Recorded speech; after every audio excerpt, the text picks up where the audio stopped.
I feel like I want to be successful, yes, for myself, because you only have one life and you got to, leave it the best, go for it as hard as you can.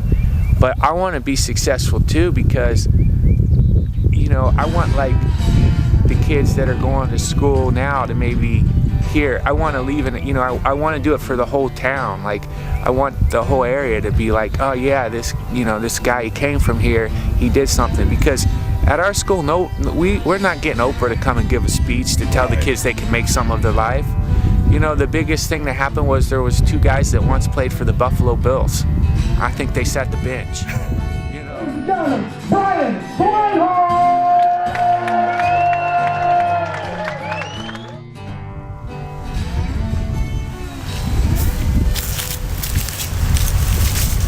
Welcome to Covington, Ohio. Country.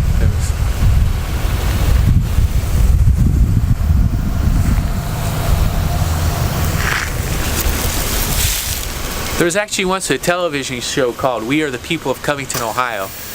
And they made the show not knowing there was actually a town called Covington, Ohio. And it upset the people of Covington, Ohio. That show wasn't on very long. It came on at the same time as 21 Jump Street. And even the people who lived in Covington, Ohio watched 21 Jump Street instead. This is Covington, Ohio. I forget what hospital, but I was born in Piqua. Yeah. And then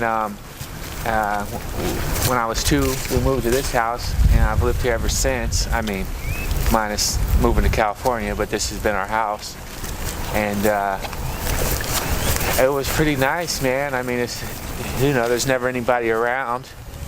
I'd never really, growing up, I just wanted to be a farmer, really, because my grandpa was a farmer.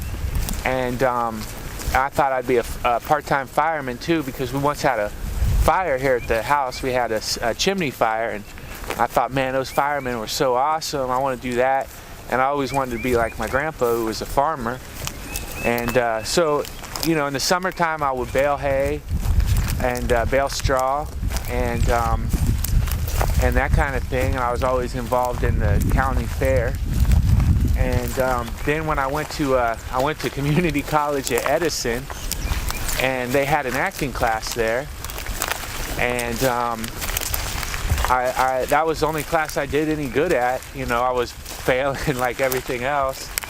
And my teacher, she had a friend who worked at Paramount as wardrobe, and I ended up moving to Pasadena to live with Bernadette O'Brien, who was the wardrobe lady at Paramount, who was her friend.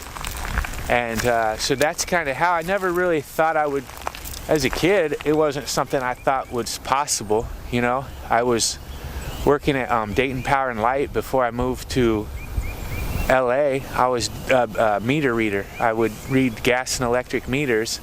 And then when they told me, when I found out I could go to LA and live and stuff, with Bernadette, I saved up $2,000 from Dayton Power and Light, and I left. And I think everybody thought I would probably come back in 6 months. Right. That's usually the timetable. Yeah. So I think most of the people that knew me thought, "Oh, we'll see you back, here," because as a kid, I never really liked to leave. This is, our county, Miami County. I never liked to leave this area. I mean, I stayed in Covington pretty much all the time with my friends and stuff. So yeah, that's not like going to Cincinnati and living like you literally went to the biggest place. Yeah.